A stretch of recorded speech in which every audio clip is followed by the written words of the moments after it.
नमस्कार दोस्तों, मैं नितेश गौर आपके सामने एक नई कहानी के साथ प्रस्तुत हूँ। आज की कहानी है गणिका की कथा। रात्रि का प्रथम प्रहर। आकाश में काले बादल घुमड़ घुमड़ कर पानी बरसा रहे हैं। बिजली की चमक और बादलों की गर्जना से उसका हृदय बैठने लगता है, कहीं आज की रात खाली ही न चली जाए। पिछले कई वर्षों से चंद्रमणि इस कार्य में लिप्त है। वह इस कार्य में इतना रम गई है कि उसे आभास ही नहीं है कि वह कितना घृणित कार्य कर रही है। चंद्रमणि नगर की एक सुप्रसिद्ध गणिका अर्थात वेश्या है। उसकी सुंदरता के दूर दूर तक चर्चे हैं। जो भी इसके साथ ग्राहक बनकर एक रात्रि व्यतीत कर लेता है, वह बार बार इसके पास आने को लालायित रहता है। उसकी कोई रात ऐसी नहीं गई जब कोई ग्राहक ना आया हो। सभ्य समाज में उसका कोई सम्मान नहीं था, लेकिन उसे इस बात की कोई परवाह नहीं थी। इस सोच में बैठी थी, तभी द्वार पर किसी के आने की आहट सुनाई दी। हमेशा की तरह उसने आवाज देकर कहा, द्वार खुला है, अंदर आ जाइए। पैरों की आवाज पास आती सुनकर वह इठलाते हुए अपने केशों को झटक कर आगंतुक की ओर मुड़ी।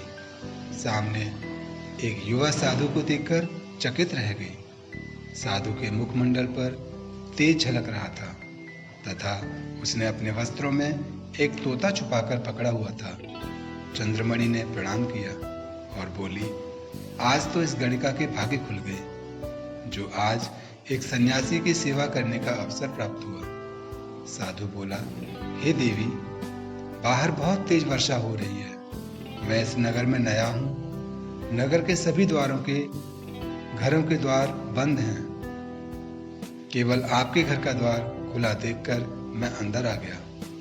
मेरे तोते का पिंजरा खो गया है। ये भी मेरे साथ वर्षा में भीग गया है। क्या हमें आज की रात आपके घर आश्रय मिल सकता है? चंद्रमणि बोली, तो आप मेरे साथ एक रात्रि व्यतीत करना चाहते हैं? ये घर गणिका का है। एक रात्रि बिताने पर आपकी बदनामी नहीं होगी? साधु बोला, हे माता, एक पुत्र का माता के साथ रात्रि व्यतीत करने में कैसी बदनामी? आप मुझे अपना पुत्र मानकर आश्रय दें। मन की पवित्रता शरीर को सभी पापों से दूर रखती है। पहली बार किसी पुरुष के मुख से अपने लिए माता संबोधन सुनकर चंद्रमणि स्तब्ध रह गई। उसके मन में आत्मग्लानि उत्पन्न होने लगी। साधु की बातों से उसके मन का मैल धुलने लगा। तब साधु बोला, माता, क्या मुझे तथा मेरे तोते को तेरे घर कुछ खाने को मिल सकता है? आज वर्षा के कारण हमें कुछ भी खाने को नहीं मिला। चंद्रमणि ने प्रसन्नता से उनके लिए भोजन बनाया, उसे सूखे वस्त्र पहनने को दिए, उचित स्थान पर बिठाकर बड़े प्रेम और आदर के साथ एक माता की भांति उसे भोजन कराया तथा तोते को अन्न के दाने खाने को दिए।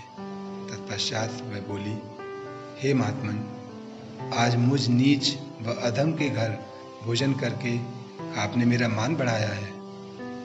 आज पहली बार मुझे एक दिव्य अनुभूति हो रही है। मुझे अपने आप पर लज्जा आ रही है कि मैंने इतने वर्ष पाप कर्म में व्यतीत कर दिए। कृपा कर मुझे सही मार्ग दिखाइए जिससे मेरा कल्याण हो। साधु बोला, यदि मन से सदैव ईश्वर का स्मरण किया जाए तो इंद्रियां मन के वश में होकर कार्य करती हैं। चंद्रमणि बोली, हे महात्मन, मैं अधम नारी जीवन भर पाप कर्म करती रही। मेरा मन ईश्वर में कैसे लगेगा? मुझ पर कृपा करके कोई सरल उपाय बताइए।